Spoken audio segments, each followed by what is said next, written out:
안녕하세요. 오늘 저희가 좀 깊게 들여다볼 자료는요. 한국경제신문에 실렸던 김용남 대표의 글입니다. 중소형 빌딩 관리에 대한 내용인데요. 아, 네네. 그 빌딩 관리 중요성에 대한 글이었죠. 맞습니다. 혹시 내 빌딩은 뭐 별 문제 없어 이렇게 생각하고 계신가요? 그런데 부동산 투자의 거물이죠. 샘젤이 이런 말을 했답니다. 성공적인 투자의 무려 80%, 80%가 관리에서 결정된다고요? 와, 80%면 정말 절대적이네요. 그렇죠. 그래서 오늘 저희는 이 글을 바탕으로 그냥 뭐 청소하고 수리하는 그런 단순 시설 관리, FM이라고 하죠. 이걸 넘어서요. 네, FM. 전문적인 자산 관리, 그러니까 PM. 이게 왜 중요하고 또 이게 여러분의 빌딩 수익률에 어떤 영향을 미치는지 그걸 좀 파헤쳐 보려고 합니다. 네, 아주 시의적절한 주제인 것 같습니다. 어쩌면 나도 모르는 사이에 이렇게 수익이 줄줄 새고 있을 수도 있거든요. 자, 그럼 한번 보죠. 그래서는 여전히 많은 빌딩 소유주분들이 그냥 뭐 월세만 제때 잘 들어오면 된다. 약간 이런 식의 단순 시설 관리에 머물러 있다. 이렇게 지적을 하는데요. 네, 그런 경향이 분명히 있죠. 근데 이제는 자산 관리, PM으로 가야 한다. 이렇게 강조를 하세요. 이 둘의 그 결정적인 차이랄까요? 그게 뭘까요? 아, 네, 그게 아주 중요한 포인트인데요. 관리의 어떤 초점, 범위의 차이라고 보시면 됩니다. 시설 관리, FM은 말씀하신 대로 건물의 물리적인 상태 유지에 집중해요. 뭐 청소라던가 수리, 이런 유지 보수죠. 네, 눈에 보이는 것들. 그렇죠.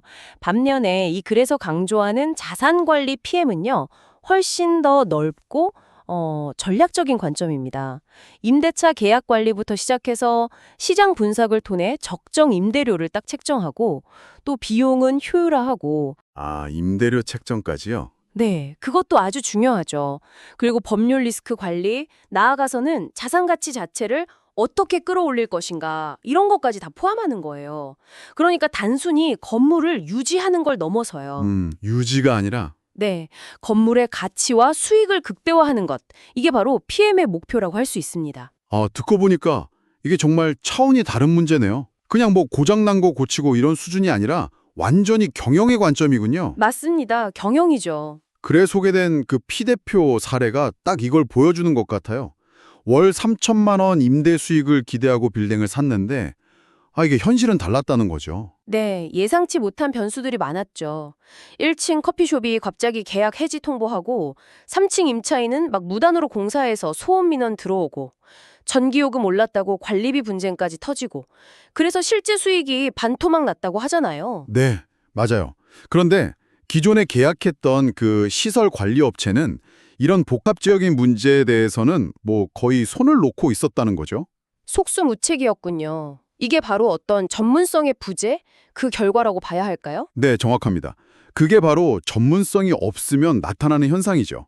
그리고 홍대 입구역 근처 상가 사례는 사실 더 심각해요. L 회장님 사례인데 10년이나 직접 관리하셨대요. 10년이나요? 직접? 네. 그런데 임차인이 계약 끝나고도 안 나가면서 그 권리금 문제로 보상을 엄청 요구한 거죠. 결국 소송까지 갔고요. 아, 소송까지. 네. 그래서 3개월 동안 임대료 손실이 한 9천만 원. 거기에 명도 비용이라고 하죠. 임차인 내보내는 법적 비용. 그게 또 5천만 원. 와, 그럼 총 1억 4천? 네, 맞습니다. 총 1억 4천만 원의 손실을 본 거예요. 초기에 이걸 제대로 대응하지 못한 게 이렇게 큰 손실로 이어진 거죠. 어휴, 정말 안타까운 경우입니다.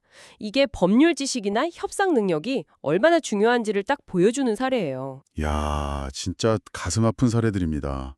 듣기만 해도 답답한데요. 그런데 이 글에서는요. 이런 전문 자산 관리, PM 서비스를 도입하면 평균적으로 20%에서 30% 정도의 수익률 개선 효과를 볼 수 있다 이렇게 주장을 하거든요. 네, 그렇죠. 사실 이 숫자가 좀 놀랍기도 하고요. 어떻게 그렇게까지 수익률이 올라갈 수 있는 건가요? 그 비결이 뭘까요? 글의 저자는 그 비결을 한 5가지 정도로 정리해서 설명합니다. 첫째는 아주 체계적으로 임차인을 관리해서 공실률을 최소화하는 거고요. 공실 관리 중요하죠. 네, 둘째는 시장 조사를 철저히 해서 적정 임대료를 받아내는 겁니다. 이게 그냥 주변 시세 대충 따라가는 게 아니라 정말 데이터를 기반으로 최적의 임대료를 산정하고 또 필요하면 조정도 하고요. 데이터 기반. 네, 그리고 셋째는 관리비 운영을 아주 효율적으로 하는 겁니다. 불필요한 지출 줄이고 또 투명하게 운영하고요. 넷째는 앞서 본 사례들처럼 임대차 계약이나 관련 법률 리스크를 미리미리 관리해서 분쟁 자체를 예방하는 거죠. 네, 선제적인 관리가 중요하겠네요. 맞습니다. 마지막 다섯째는 주기적으로 시설을 점검하고 또 필요한 개선을 통해서 건물 자체의 매력도, 즉 자산 가치를 꾸준히 높여 나가는 겁니다. 아, 그렇군요. 그러니까 이 모든 걸 종합해 보면 결국은 문제가 터졌을 때 허둥지둥 대응하는 그런 소극적인 관리가 아니고요. 잠재적인 문제를 미리 막고 또 가치를 적극적으로 창출해 나가는 그런 능동적인 관리. 이걸로 전환하기 때문에 그런 수익률 개선이 가능하다? 이런 논리인 거죠.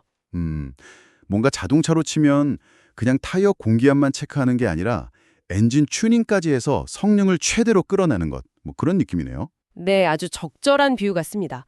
고성능 차의 잠재력을 제대로 끌어내는 거죠. 그렇군요. 이게 단순히 비용을 지불하는 개념이 아니라 오히려 수익을 만들어내는 시스템을 구축하는 투자다. 이렇게 봐야겠네요. 자, 그럼 이 모든 내용들이 지금 빌딩을 소유하고 계시거나 혹은 투자를 고려 중이신 분들께 어떤 의미가 있을까요? 네, 핵심은 이제 빌딩 관리를 그냥 뭐 건물 유지 보수 정도로만 생각해서는 절대 안 된다는 점인 것 같습니다. 전문적인 관리 시스템이 없다면 어쩌면 나도 모르는 사이에 상당한 기회비용을 치르고 있을 수 있다. 이런 좀 경고처럼 들리기도 하고요. 정확히 보셨습니다. 이 글은 전문 자산 관리를 단순한 비용으로 볼 게 아니라 안정적인 현금 흐름과 또 장기적인 자산 가치 상승을 위한 아주 현명한 투자로 인식해야 한다고 정말 강력하게 주장하고 있거든요.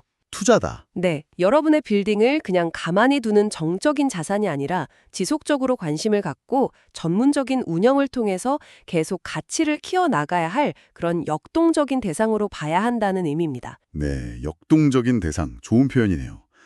자, 마지막으로 이 글에서 직접 다루진 않았지만 저희가 한번 생각해 볼 만한 질문을 던져보면서 마무리할까 합니다. 네, 어떤 질문일까요? 전문적인 관리가 가져오는 이점이라는 것이 과연 이런 재무적인 수익률 개선, 이런 숫자에만 국한될까요?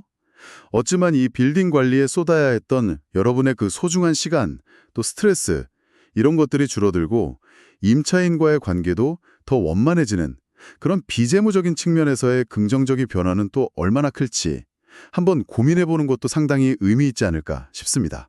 아, 정말 좋은 지적이십니다. 그런 부분까지 고려하면 전문 관리의 가치는 훨씬 더 커지겠네요.